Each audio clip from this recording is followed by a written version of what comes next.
Amici bellini, allora, buongiorno, buon pomeriggio, come andiamo? Perché quando parla Spalletti noi dobbiamo subito stare sul pezzo. Ci arrivo un po' in ritardo, ma il che fare. Voi mi perdonate e cominciamo.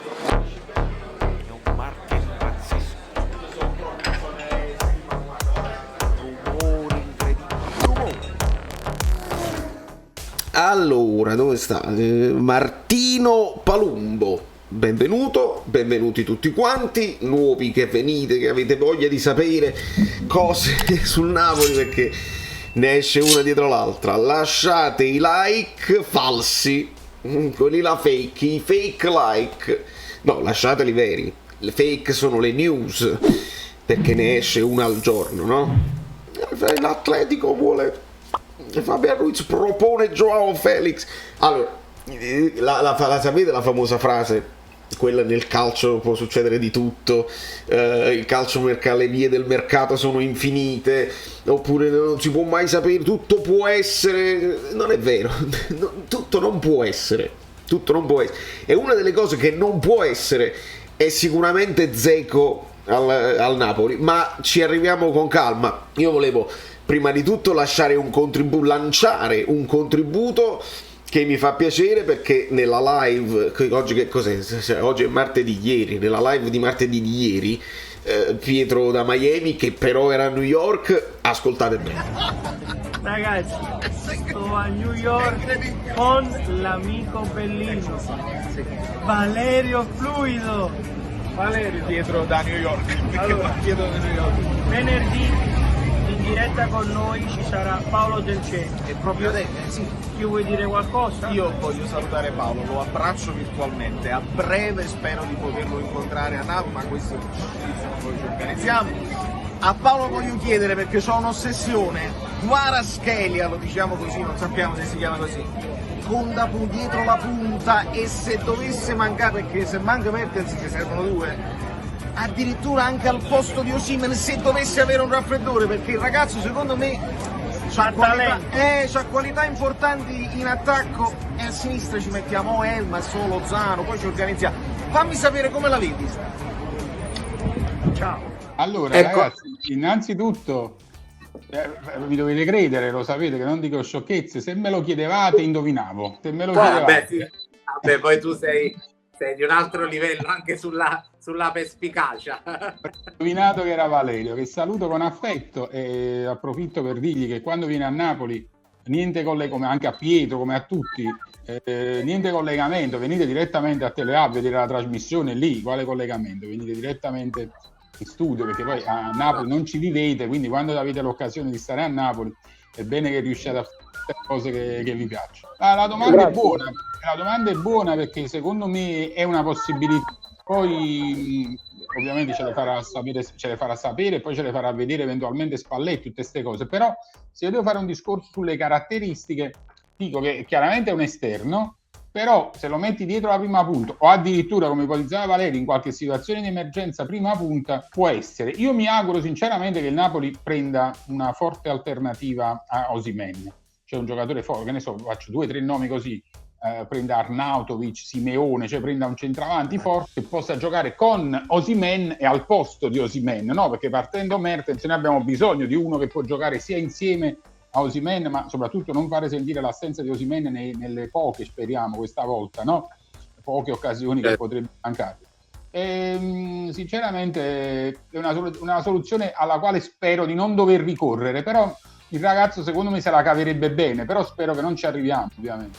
Benissimo, allora io mi inorgoglisco delle parole di Paolo, che abbraccio fortissimo, e ci ritorneremo su questa situazione di Kvaratskhelia, che è quello che mi dà più entusiasmo per questa stagione. Io sono preoccupato, non so perché non sappiamo, e secondo me nemmeno Spalletti sa, e probabilmente nemmeno De Laurentiis sa, perché tutto sembra dipendere da eventuali offerte per i nostri giocatori, che però non vedo all'orizzonte. Si deve sbloccare ancora il mercato, è presto, dobbiamo capire un ass, perché mo si parla che pure un ass non vuole rinnovare niente, messo fuori rosa, insomma una dietro l'altra succedono queste cose qua. Noi cerchiamo però di andare per ordine, vedete, io cerco di guardare se sta registrando, cerchiamo di andare per ordine e di non fare confusione, perché altrimenti i video escono troppo lunghi, è un po' lungo il titolo, e ha parlato pure Mertens un'altra volta, ma ha ripetuto le stesse cose. La cosa importante è che vi iscrivete al canale Telegram, vedi, perché poi gli amici abbonati mi fanno sapere delle cose. Vediamo un attimo, perché io sono sempre sul pezzo. E amici, oggi il che fare il video, mi pare che cose da dire. Certo Davide, certo che ce ne sono di cose da dire, ecco perché io il video lo faccio. Allora, prima di tutto le parole di Spalletti, perché cambiano quelle che sono tutte le prospettive. Allora, ringrazio Achille che subito sul pezzo, visto che Spalletti ha avuto questa festa nella sua tenuta, insomma, poi sono intervenute le telecamere di Sky con la promessa di non parlare di mercato, eccetera eccetera. Ascoltiamo un attimo bene. La prossima stagione del Napoli, che cosa sarà il Napoli per te il prossimo anno? È semplice, io quando alleno una squadra, per me la squadra e i miei calciatori sono tutto.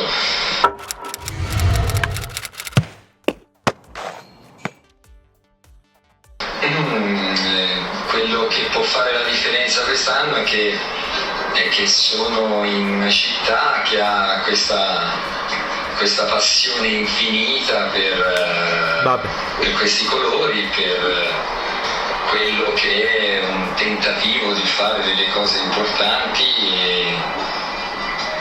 e bisogna stare al gioco, bisogna prendersi le responsabilità che vuole la piazza e che naturalmente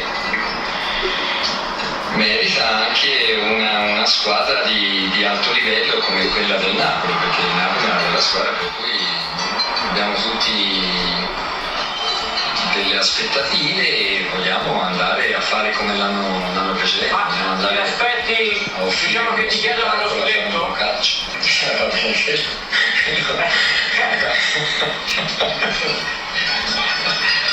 Non è che tu abbia detto qualcosa di nuovo. No, perché vista la stagione, non so se ti aspetti un tipo di pressione. Sì, è vero, ecco, bravo. Così. Secondo me hai fatto l'analisi corretta, vista la stagione precedente dove abbiamo fatto dei grandi risultati, abbiamo fatto delle grandi partite, siamo stati dentro la Champions League da quando siamo partiti e ci siamo arrivati con largo anticipo. Poi ci sono quelle partite dove potevamo fare qualcosa di più e quelle fanno male a tutti se le andiamo a ricordare, perché erano partite abbordabili. Però poi bisogna considerare il percorso importante che ha fatto la squadra di crescita, i risultati importanti, le vittorie importanti su dei campi difficilissimi. È chiaro che ora si aspettano tutti che poi vengano rifatte quelle vittorie, però non è facile, cioè non si parte a più 9 dalla Juve, a più 15 dalla Lazio, a più 16 dalla Roma, si partirà tutti da zero e rientrare fra le prime 4 sarà difficilissimo. Poi se saremo bravi come l'anno scorso, quando all'inizio abbiamo messo in fila tante vittorie, dobbiamo fare come abbiamo fatto quest'anno, provare a lottare con le squadre più titolari. Benissimo, allora poi tagliamo corto perché già Spalletti è lungo, poi la supercazzo, io la chiamo la supercazzola vesuviana, ormai diamo dei nomi alle cose. Quando si comincia a parlare della passione dei tifosi che ci spingeranno, eccetera eccetera, questa è la supercazzola vesuviana, cioè nel senso tirare fuori lo stereotipo oppure la frase fatta che però non significa niente. Quello che significa, perché non è che la passione dei tifosi farà la differenza, anzi magari è al contrario, perché Spalletti sei al corrente, no? Che il Napoli è completamente in rottura con i propri tifosi, sono tutti spaccati e divisi e nessuno ha questa passione incredibile adesso. Se il Napoli comincia bene, ci mettiamo nelle zone per lottare, allora forse un pochino, ma gli abbonamenti non se ne parla e quindi la passione dei tifosi che fa la differenza, magari in negativo potrebbe fare. Però ci riporta con i piedi per terra e un pochino difende quello che è il suo operato e un po' di mani avanti, perché dice qua non è facile ripetere quello che abbiamo fatto l'anno scorso, dove avendo accumulato all'inizio, ricordiamo, abbiamo avuto quel gap che ci ha permesso, anche quando abbiamo avuto dei momenti di difficoltà, di rimanere nella cosa della Champions. La cosa importante però la dice dopo, perché dopo parla del portiere, ecco, e quindi qua la dobbiamo analizzare bene. Il portiere, perché tutte le volte sento dire il portiere non deve costruire, ma deve parare. a posto, perché Sì, no, vabbè, ma ormai è un discorso non si può perché noi deve costruire oltre. lo so. Ho capito, però se è durato anni a dire così, è un messaggio sbagliato che si dà ai giovani, che si dà al calcio. Perché il futuro è quello lì, lo sbocco futuro è che il portiere faccia il centrocampista aggiunto alla squadra. Sì. E probabilmente in futuro andrà a giocare fuori dalla lunetta dell'area di rigore il portiere, perché sarà così, ve lo faccio vedere, e nessuno vuole un portiere che non sa giocare con i piedi. Poi è giusto che debba anche parare, però su un gol preso di un portiere che tenta di costruire insieme alla difesa partendo dal basso, ci sono 10 gol fatti perché cominciano bene l'azione. Bene. Allora, poi questo è il punto chiave. Questo è il punto chiave, perché se in questi giorni noi abbiamo parlato di uno Ospina latitante che non sappiamo effettivamente cosa, perché il Napoli non è che ci manda le email delle offerte che sta facendo ai giocatori, ci manda solamente quelle delle richieste di Mertens. Non sappiamo il Napoli cosa ha offerto, se ha offerto, non sappiamo se Ospina ha ignorato o se ha risposto o se ne vuole andare da qualche altra parte, ma sappiamo di un avvicinamento all'idea del rinnovo di Meret. Ora questa, visto che Meret rappresenta nell'immaginario dei tifosi anche un portiere di talento che magari ha delle difficoltà, ha avuto delle difficoltà di continuità, però con i piedi è un percorso di crescita che sta facendo, mentre Ospina, ragazzi, Ospina e Meret, il confronto, se vogliamo farlo tecnicamente, io non sono un portiere, quindi non ho idea tecnicamente, però io quello che vedo, e su questo ve lo posso assicurare, è la tranquillità mentale di Ospina quando riceve un retropassaggio che trasmette alla sua difesa. La difesa, quando c'è Ospina dietro, non si pone il problema, gliela dà tranquillamente, gliela dà senza pensarci due volte. Su Meret, ecco, magari pensano un attimo, diamogliela sul sinistro, vediamo di non farlo mettere in difficoltà, eccetera eccetera, e tutti avranno negli occhi l'immagine di quella paperotta di Meret che si fa recuperare da Pinamonti, eccetera eccetera, cosa che ha fatto anche Ospina. Ricordiamo il gol di Immobile. Quindi non è tanto questo il problema, è un problema di fiducia, avere la fiducia della propria squadra, dare fiducia alla difesa, e questo potrebbe essere un messaggio che Spalletti un po' dà alla società, dice: io non lo voglio un portiere che non sa giocare con i piedi, nessuno lo vuole, il futuro è un portiere che gioca con i piedi. O è un messaggio alla società che dice: se voi mi date Meret, però io non lo volevo, io preferivo quell'altro. Oppure può essere anche un messaggio a Meret, nel senso: continua a prenderti i tuoi rischi e adesso cresciamo insieme, e se ne prendiamo un gol l'importante è che poi ne facciamo quei 10 che dice Spalletti, che partono dalla costruzione del portiere. È una questione di equilibrio, è una questione di rischi che ti vai a prendere. Non deve essere ossessiva la costruzione da basso sicuramente, però questa è una di quelle frasi che, rispetto alle frasi della società che un pochino ci dicono faremo di tutto per vincere, Spalletti ci riporta un attimo con i piedi per terra, dice: